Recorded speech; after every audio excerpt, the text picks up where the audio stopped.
Welcome to math access. तो आज की वीडियो में हम लोग पढ़ने वाले हैं एनसीईआरटी क्लास 10th के एक्सरसाइज 1.3 के बारे में। तो जो आपका एक्सरसाइज 1.3 है, इसमें हमें पढ़ना है इरेशनल नंबर्स। तो सबसे पहले तो हम ये जानेंगे कि आखिर इरेशनल नंबर होता क्या है। तो जैसा कि आप सभी को पता होगा कि कोई भी नंबर जिसको हम p बाई क्यू के फॉर्म में, यानी कि न्यूमरेटर बाई डिनोमिनेटर, इसके फॉर्म में नोट कर पाते हैं, या फिर कोई ऐसा नंबर हमें दिया है जिसको हम p बाई क्यू के फॉर्म में एक्सप्रेस कर पाए, उसको सिंपली क्या बोल दिया गया? तो रेशनल नंबर। क्या बोला गया? Rational number.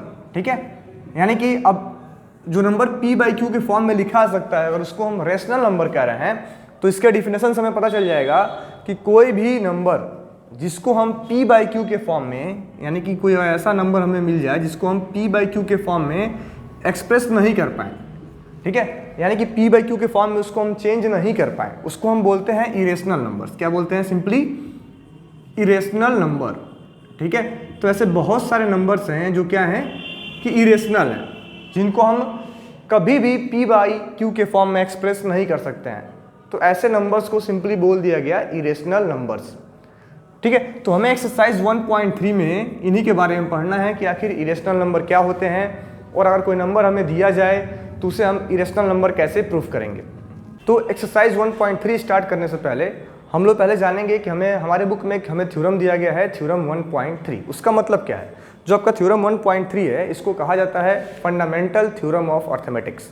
इसका मतलब ये है, जो कि थ्योरम आपको स्क्रीन पर दिख रहा होगा, जिसमें हमें बताया गया है कि let p be a prime number if p divides a square then p divides a where a is a positive integer।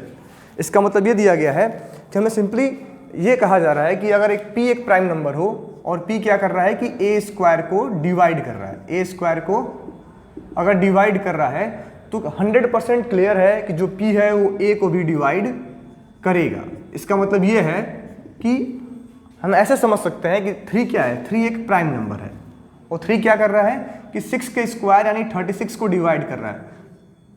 36 का मतलब क्या हुआ कि 3 डिवाइड कर रहा है किसको? 6 के स्क्वायर को। किसको डिवाइड कर रहा है? 3। तो 6 के स्क्वायर को 3 डिवाइड कर रहा है। ठीक है, तो इसका मतलब ये है कि अगर कोई नंबर किसी नंबर के स्क्वायर को डिवाइड करता है तो 100% वह नंबर उस नंबर को भी डिवाइड करेगा। यानी कहने का मतलब कि 3 का स्क्वायर क्या होता है? 36। अगर 36 3 से डिवाइड हो रहा है तो 6 भी आपका 3 से डिवाइड होगा ही होगा। ऐसा आप चाहें तो कोई भी नंबर लेके चेक कर लें, अगर कोई नंबर किसी नंबर के स्क्वायर को डिवाइड करता है तो वह नंबर उस नंबर को भी डिवाइड करेगा। ठीक है, तो हमें इसी कॉन्सेप्ट को यूज करके एक्सरसाइज 1.3 के क्वेश्चंस को सॉल्व करना है, जिसमें हमें दिया गया है कि हमें कुछ गिवन नंबर्स हैं, उनको इरेशनल नंबर प्रूफ करना है। ठीक है, तो आइए हम लोग अपना एक्सरसाइज 1.3 स्टार्ट करते हैं। तो एक्सरसाइज 1.3 में जो पहला क्वेश्चन हमें दिया गया है, एक्सरसाइज 1.3 का, इसमें हमें दिया गया है कि प्रूव दैट √5। क्या दिया गया पहला क्वेश्चन हमें? कि prove that √5 is an irrational number. हमें क्या प्रूफ करना है कि √5 एक इरेशनल नंबर है। ठीक है, हमें ये प्रूफ करना है कि √5 क्या है कि एक इरेशनल नंबर है। तो सिंपली हम कैसे कर सकते हैं, इसका स्टेप आप लोग समझेंगे, और जो √5 को प्रूफ करने का तरीका है, अगर हम यहाँ पर √5 को इरेशनल नंबर प्रूफ कर रहे हैं तो ये सेम प्रोसेस किसी भी नंबर को, जैसे आपको प्रूफ करना हो √2 प्रूफ करना हो, √3 प्रूफ करना हो, √7 प्रूफ करना हो, कोई भी ऐसा नंबर जिसको हमें इरेशनल नंबर प्रूफ करना है, तो उसको प्रूफ करने के लिए हम इस प्रोसेस को यूज कर सकते हैं। ठीक है, तो आइए हम लोग इसको स्टार्ट करते हैं। तो √5 को रेशनल नंबर प्रूफ करने से पहले हम लोग क्या करेंगे कि हम लोग लेट करेंगे कि √5 क्या है? एक रेशनल नंबर है।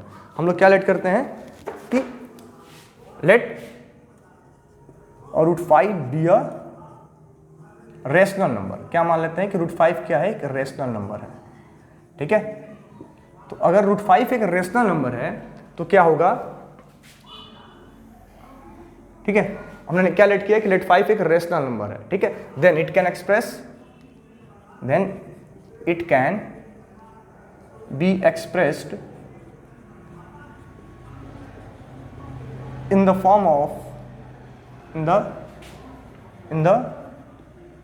form of p by q where p and q are integers, where p and q are integers and q not equal to 0।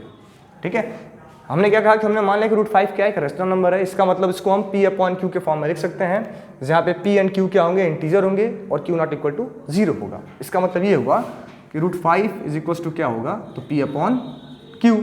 ठीक है, तो हम क्या करेंगे कि हम करेंगे स्क्वायरिंग बोथ साइड। अगला प्रोसेस क्या है, स्क्वायरिंग बोथ साइड्स। तो हमने अगला स्टेप क्या यूज किया कि हमने दोनों तरफ का होल स्क्वायर कर लिया। तो होल स्क्वायर करने का मतलब क्या है कि √5 का square is equal to p by q का होल स्क्वायर, यानी क्या होगा, √5 का स्क्वायर 5, यहाँ पे आ जाएगा p स्क्वायर, यहाँ आ जाएगा q स्क्वायर। इसका मतलब ये हुआ कि p square is equal to 5 times q square. यहाँ क्या आ गया कि p square is equal to 5 times q square.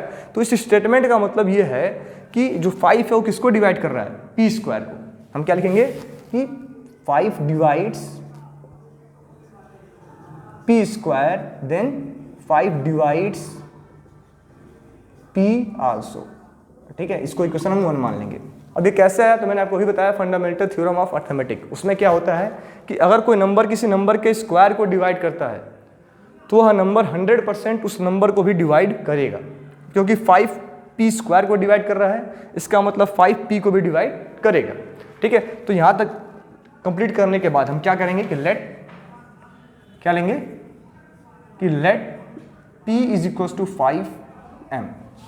हमने क्या मान लिया कि p इक्वल टू 5m। ठीक है, तो अब हम क्या करेंगे कि putting the value of p is equal to 5m in 1। ठीक है, इसको हम लोग इक्वेशन 1 का नाम दे देते हैं और इसको इक्वेशन 2। अब हम क्या करेंगे कि p इक्वल टू 5m इस वाले इक्वेशन में पुट कर देंगे।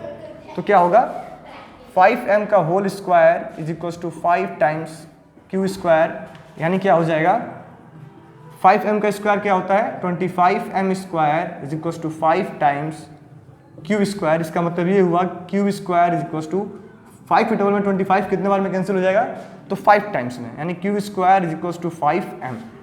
क्या आ गया कि q square is equal to 5m। अब क्या होगा, यहाँ भी सेम प्रोसेस क्या लिखेंगे कि 5 डिवाइड्स q स्क्वायर। इसका मतलब क्या हुआ, 5 डिवाइड्स q। इसको मान लेते हैं इक्वेशन 3। तो हमने क्या प्रूफ कर दिया कि 5p को भी डिवाइड करता है और 5q को भी डिवाइड कर रहा है। तो from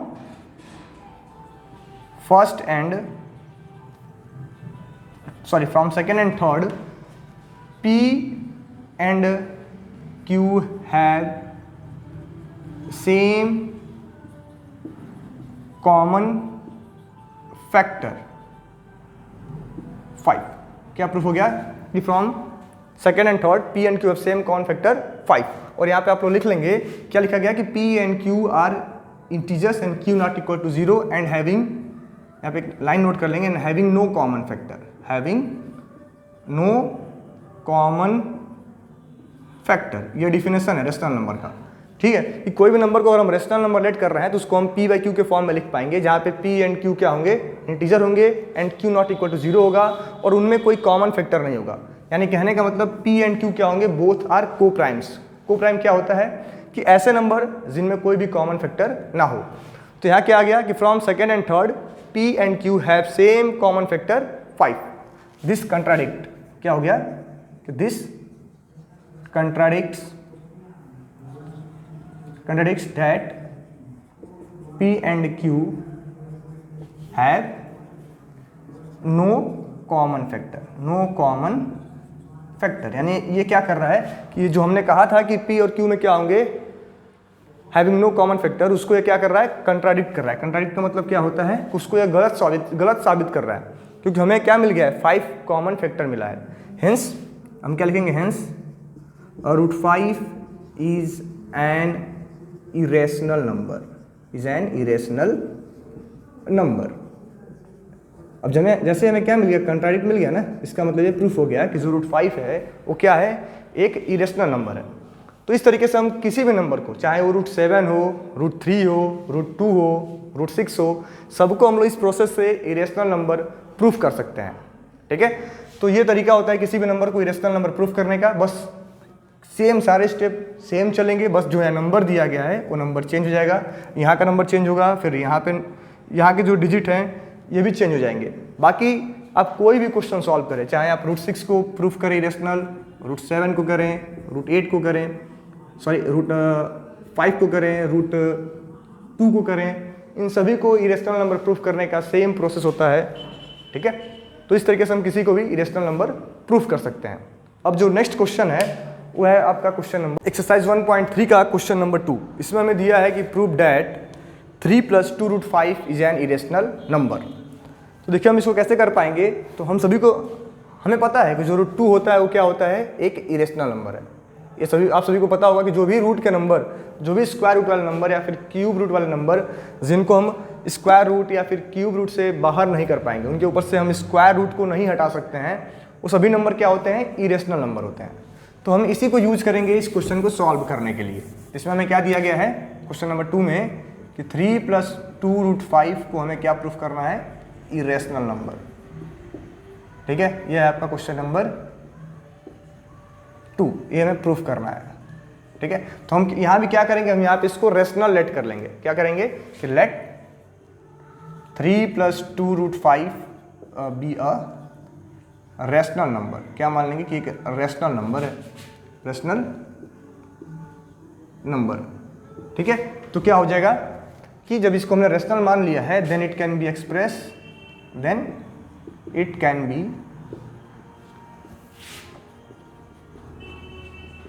expressed in the form of P/Q, where P and Q are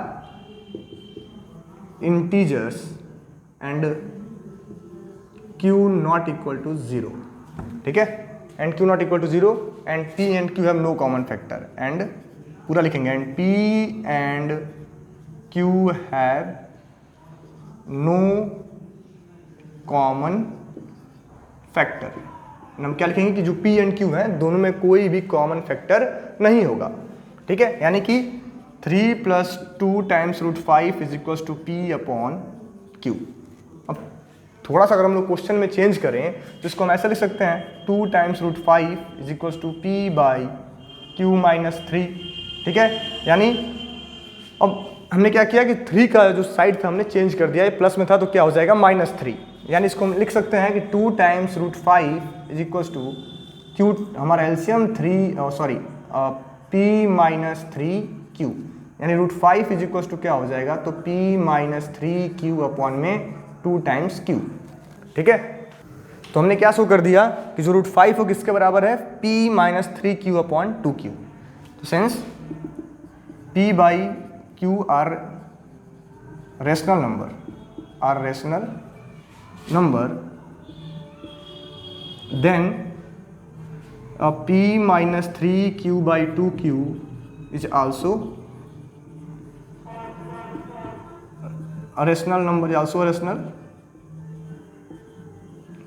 number. यानी क्या हो जाएगा, जब ये रेशनल है तो भी क्या होगा, एक रेशनल नंबर होगा। इसका मतलब ये हुआ कि then therefore √5 is also a rational number, इसका मतलब ये हुआ कि जो √5 है वो भी क्या होगा, एक रेशनल नंबर होगा। बट हमने अभी प्रूफ किया है कि √5 क्या है, एक irrational number. But we know that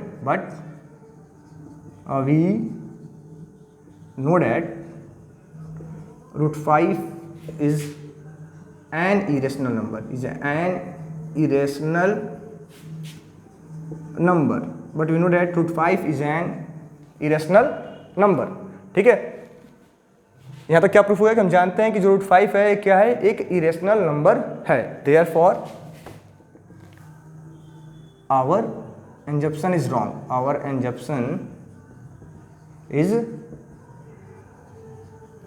and 3 + 2√5 is an irrational number, is an irrational number. अब ये कैसे हुआ? क्योंकि हमने क्या बोला है कि √5 एक रेशनल नंबर है, जो कि गलत है, क्योंकि हम जानते हैं कि √5 क्या होता है, एक इरेशनल नंबर होता है।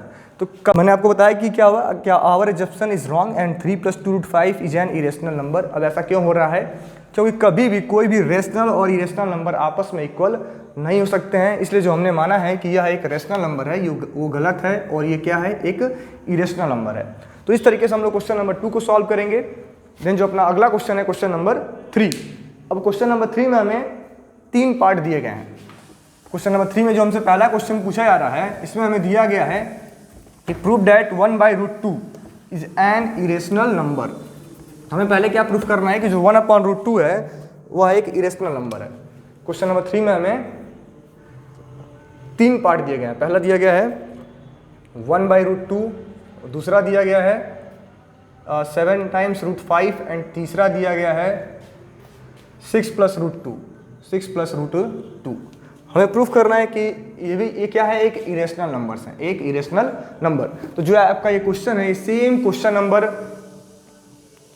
2 के जैसे ही सॉल्व होगा। जो क्वेश्चन नंबर 3 का पार्ट 3 है, ये सेम क्वेश्चन नंबर 2 के जैसे सॉल्व होगा। सेकेंड पार्ट भी क्या है, सेम आपके क्वेश्चन नंबर 2 के जैसे ही सॉल्व होगा। बस जो आपका पार्ट 1 है, ये 1/√2, इसको हम लोग सॉल्व करेंगे क्वेश्चन नंबर 1 के जैसे।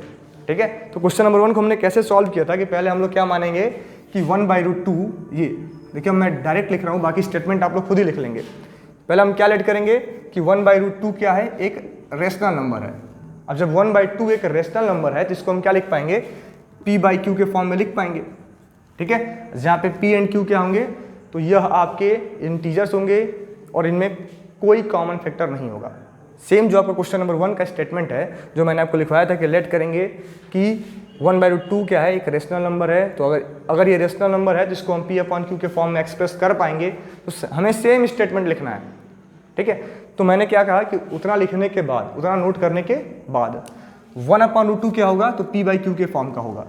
यानी इसको अगर हम सिंप्लीफाई करें, पहले क्या करना है कि स्क्वायरिंग बोथ साइड, क्या करें, स्क्वायरिंग बोथ साइड्स। जब हम दोनों साइड का स्क्वायर करेंगे तो क्या होगा, 1/2 इज इक्वल टू p²/q², यानी क्रॉस मल्टीप्लाई करने पे q² is equal to 2 × p²। तो by fundamental theorem of arithmetics, यहाँ पे क्या हो जाएगा, 2 डिवाइड्स q², 2 डिवाइड्स q। तो इसको हम इक्वेशन 2 मान लें, इसको इक्वेशन 1 मान लें। ठीक है, तो अब इसके बाद से आपको क्वेश्चन नंबर 1 में क्या बताया था मैंने कि हम क्या करेंगे, जो नंबर यहाँ दिया गया है, अब यहाँ पे q आ गया, वहाँ पे क्या था p, तो हम क्या करेंगे कि हम लेट कर लेंगे, क्या लेट करेंगे कि let q is equal to 2m। हमने क्या किया कि q को 2m के बराबर मान लिया और यहाँ पे इसकी वैल्यू को पुट करेंगे। जो हमने q को 2m बोला है उसको हम यहाँ पे लिख लेंगे, तो क्या होगा, 2m का square is equal to 2p², यानी कि 4m² is equal to 2p², p² आ गया आपका 2m। तो इसका मतलब ये हुआ 2 डिवाइड्स p², 2 डिवाइड्स p, ये आपका हो गया इक्वेशन 3। तो हमें क्या मिला, फ्रॉम सेकेंड एंड थर्ड हमें क्या मिल गया कि p and q have same common factor, p and q have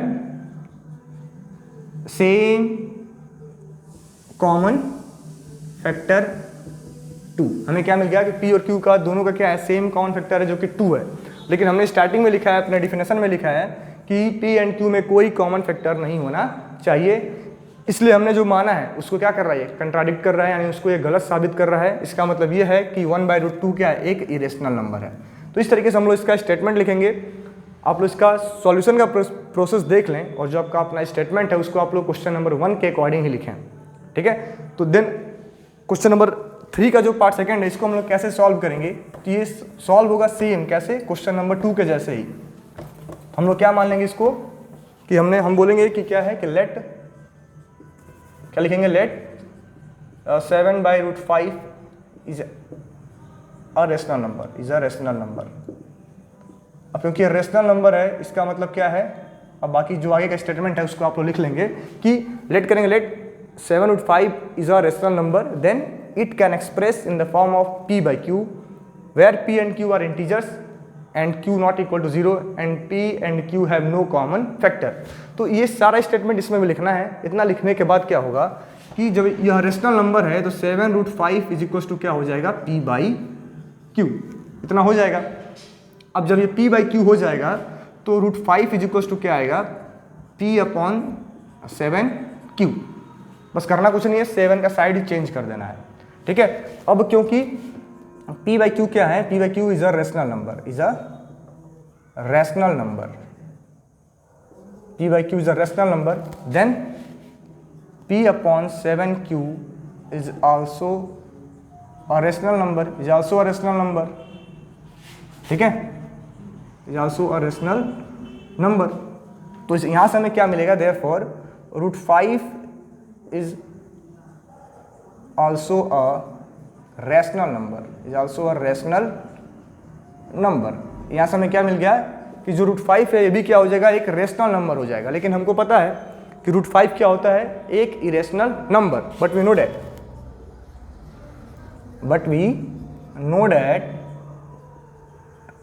√5 is an irrational number, is an irrational number। लेकिन हम जानते हैं कि √5 क्या है, तो एक इरेशनल नंबर है। इसलिए हमने जो माना है कि यह एक रेशनल नंबर है वो गलत है, और यह क्या है, तो एक रेशनल नंबर है। एक क्या है, तो यह एक इरेशनल नंबर है, सॉरी क्या है, इरेशनल नंबर है। तो इसका भी स्टेटमेंट हमें क्या लिखना है, तो सेम क्वेश्चन नंबर 2 के जैसे ही लिखना है कि हम क्या लिखेंगे, but we know that √5 is an irrational number, therefore our assumption या फिर कह सकते हैं सुपोजिशन, जो भी कह लीजिए, कि हमने जो माना है कि यह एक रेशनल नंबर है वो गलत है, और यह क्या है, एक इरेशनल नंबर है। क्यों, क्योंकि कभी भी दो, एक रेशनल नंबर और एक इरेशनल नंबर आपस में इक्वल नहीं हो सकते हैं, ठीक है। तो ये था क्वेश्चन नंबर 3 के पार्ट सेकेंड का सॉल्यूशन। नेक्स्ट आपका है क्वेश्चन नंबर 3 का पार्ट 3, 6 + √2। तो इसका भी सेम प्रोसेस चलेगा, बस चेंजेस क्या होंगे मैं आपको बताता हूँ कि हम क्या लिखेंगे कि let 6 + √2 is a rational number. इसका मैं आपको पूरा प्रॉपर स्टेप लिख करके दिखा रहा हूँ ताकि आप लोग क्वेश्चन 3 के पार्ट सेकेंड का और क्वेश्चन नंबर 2 का स्टेप पूरा कंप्लीट लिख सकें। तो इसको हम क्या मान लें कि 6 + √2 is a rational number, then it can expressed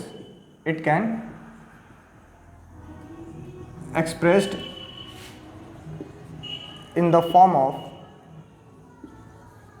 p by q where p and q are integers,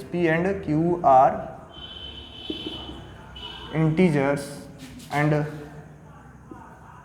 q not equal to 0 and p and q have no common factor, ठीक है। देन क्या होगा कि इसको हम लिख सकते हैं 6 + √2 is equal to p by q। अब हम क्या करें कि अगर 6 को हम इस साइड ट्रांसफर कर लें तो √2 इज इक्वल टू क्या होगा, p by q - 6, यानी इसको हम लिख पाएंगे √2 is equal to p - 6q by q। अब ये कैसे आया, तो हमने क्या किया, q का यहाँ पे एलसीएम ले लिया, तो √2 इज इक्वल टू क्या आ गया, p - 6q by q, ठीक है। अब इसके बाद से क्या होगा कि जब p by q एक रेशनल नंबर है तो then p - 6q by q is also a rational number, ठीक है। बट वी नो डैट कि √2 इज आल्सो क्या होगा, एक रेशनल नंबर हो जाएगा। जब ये रेशनल होगा तो √2 भी क्या होगा, तो एक रेशनल नंबर हो जाएगा। Then √2 is also a rational number, but हम जानते हैं कि √2 क्या है, but we know that √2 is an irrational number, therefore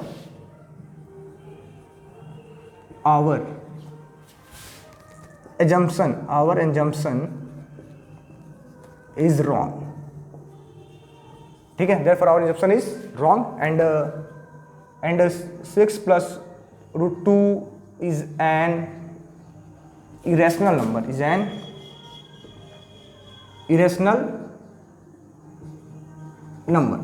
ठीक है। तो इस तरीके से हम लोग किसी भी नंबर को रेशनल या फिर इरेशनल नंबर प्रूफ कर सकते हैं। तो ये था क्वेश्चन नंबर, ये था आपका ये एक्सरसाइज 1.3 का complete solution. Thank you. Video continue करने से पहले मैं आपको कुछ इंपॉर्टेंट बातें बताना चाहूँगा, जैसे कि आप सभी लोग जान लीजिए या फिर कहीं पे इसको नोट कर लें कि अगर हमें एक रेशनल नंबर दिया है और एक इरेशनल नंबर दिया है, क्योंकि आपका जो एग्ज़ाम है अगर टर्म वाइज होता है तो MCQ के फॉर्म में होगा आपका टर्म 1, और आपसे इसमें एक क्वेश्चन पूछा जा सकता है कि हमें एक नंबर दे दिया जाएगा, हमें बताना होगा कि वह रेशनल है या फिर इरेशनल है।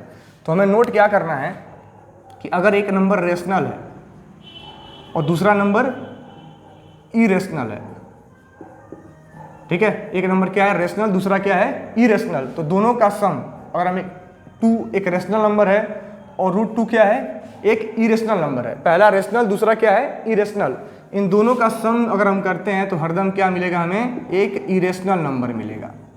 ये हमें याद रखना है कि कभी भी रेशनल और इरेशनल का सम हरदम क्या मिलता है, इरेशनल नंबर। दूसरा बात, अगर इनको हम माइनस करते हैं, एक रेशनल दूसरा इरेशनल, तो ये भी क्या आएगा, एक इरेशनल नंबर, एक इरेशनल नंबर।